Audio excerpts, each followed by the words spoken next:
Ladies and gentlemen, before we get started, here at Ivy Talks Podcast Network, we're doing a subscriber giveaway. We'll be doing a giveaway on the 1st and the 15th of every month for $50 for a random subscriber. All you have to do to enter is subscribe, comment on any video, and you'll be entered for a chance to win. And once you do it once, you're entered for life.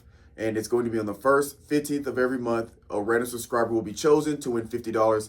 As you grow, that money will go up. So go ahead, subscribe, comment to enter. Enjoy the show. Ladies and gentlemen, we are back and we are better. We are kicking off season 2 of the WNBA coverage. So we're going to get straight into it. I'm excited for this season and we'll see how it plays out. First of all, I do want to shout out the WNBA for they added a team this year, the Golden State Valkyries. So the East and the West are going to have an uneven amount of teams, but they are planning to add, I believe, 3 more teams by the 2026 season. So there's going to be WNBA is expanding, and I do believe at some point they're going to start adding more games because they're only playing 40-ish games a season.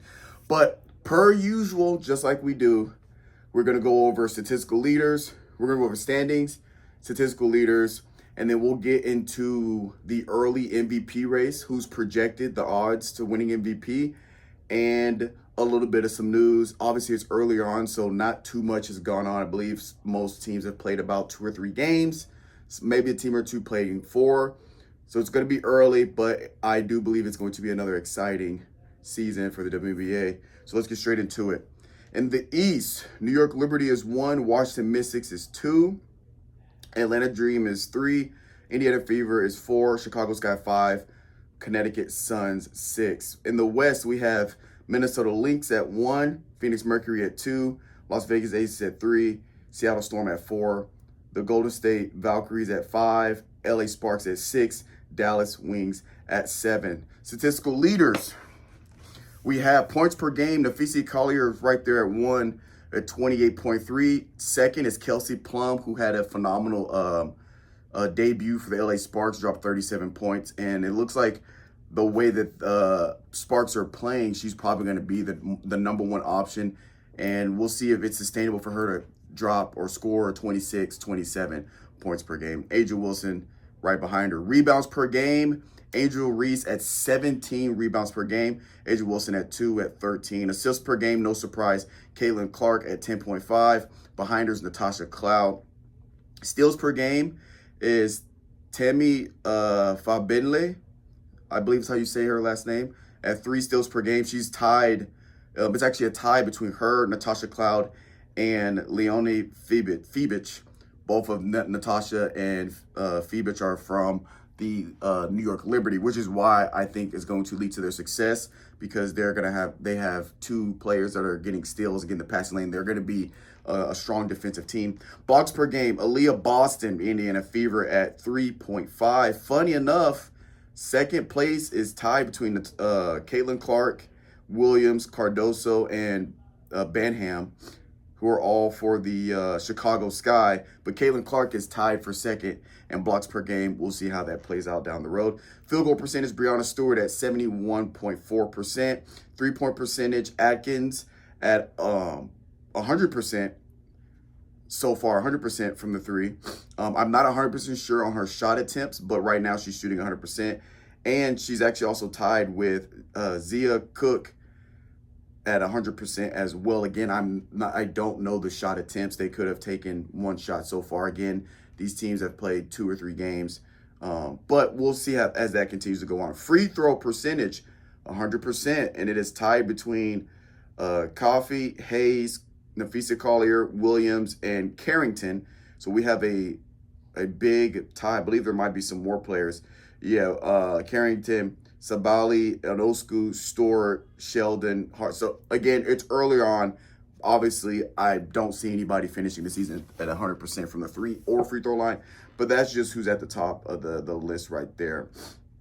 Minutes per game, Kelsey Plum at 38 minutes per game, and turnovers per game, Angel Reese at 5 turnovers per game. Real quick, we're going to get into the early predictions for MVP. Who are the favorites as of right now? Now, this isn't the favorite before the season started. Is a tad bit different. We're just going to go over the favorite as of this week because it has changed based on performances in the first couple games of the season. But at number one, the favorite to win is Caitlin Clark, which would be a really big feat for Caitlin Clark. I am going to go back on Caitlin Clark real quick after I get through this. Number two, Aja Wilson, who is one of my favorite players of all time. Nafisa Collier at 3, Brianna Stewart at 4, Kelsey Plum at 5, and first woman out from the top 5 in MVP odds is Sabrina Ionescu. All of those, the people I have listed, are absolute dogs in their own right.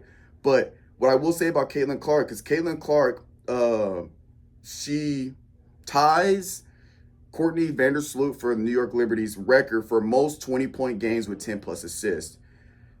The crazy part is Vandersloot did it and had the record solely in 349 games. She had the record. Well, Caitlin Clark, it's only been 41 or 42 games, and she's already tied the record. So I'm at some point she's going to break the record, and I truly believe I believe she becomes the first player to open up the season with back-to-back games at 20 plus points and 10 plus assists. Looking at the WNBA records and the scoring, the assisting, the way she is playing, depending on how long she plays, at the pace she's at currently, I think when it's all said and done in Caitlin Clark's career, I think statistically she will be the greatest WNBA player to ever play the game at the pace she's at. Now, anything could happen, and God forbid an injury happens and she's not the same, or she's going on this great run and it plateaus, she falls off. She only plays, 7-8 years instead of, a long career. Anything can happen, but at this current pace, from what I've seen and how she's playing and what she's doing, I think she will probably be the all-time leading assist, all-time leading scorer, all-time leading 3 points made. I think she's going to have the franchise record for Indiana. I see her as one of those players that plays at Indiana her entire career. Will she get a championship in there or not? I don't know. But when you have a player like that, it's going to be interesting 5-10 years down the road from now. What are we saying about Caitlin Clark? So I'm definitely excited to see how that plays out with Caitlin Clark. But again, Aja Wilson has started off her season red hot. Kelsey Plum, who is now with the LA Sparks. There's been some moving around. Brittany Griner's with Atlanta Dream. Kelsey Plum was with Vegas. Now she's with LA Sparks. Natasha Cloud is now with Liberty, New York Liberty. You have a lot of moving around. Those are just the ones off the top of my head. There's plenty more. I'll be shout out to Mizzou alum Sophie Cunningham, who is now in Indiana. I think Indiana could potentially be one of those teams that's going to make a run later in the season and end up being at the top of their conference. Another team I'm looking at is the LA Sparks. You have their roster. They got a solid roster. They got Rakia Jackson. They got Hamby. They got Sparks. They got Brink. They got, I believe I'm missing somebody out of that list. Their roster, I think they have the makeup at going on a run. Right now they're 1-2, but I think they have the players to be sustainable in the long run. So I say Kelsey Plum, Cameron Brink, Hamby, Jackson. Okay, those are the 4 I was thinking of. And then obviously Mercedes Russell, who was their center down the road. So so there's that with LA, but I think LA, who's in the West, you still got to look out for Las Vegas because of Aja Wilson, who I believe currently is the best player in the WNBA. You still have the Minnesota Lynx with Nafisa Collier, who's the runner-up for MVP last year, who's an absolute dog. You got Skylar Diggins, who's trying to keep the Seattle Storm in the game there.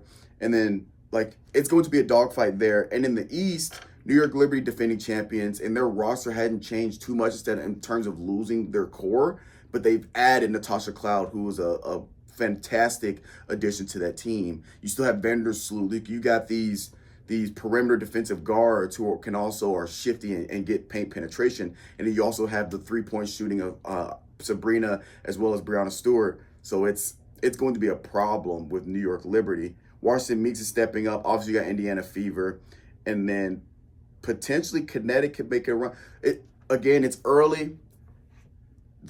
Where they're at now could be completely different in a week from now, but I'm just interested to see how the next couple weeks go on. But that is going to do it for this episode of the WNBA coverage. I'm excited to be back, and we'll be dropping these episodes once a week like we do. And appreciate you guys for coming along, and I'm excited for season 2 of the coverage. So catch you guys next time.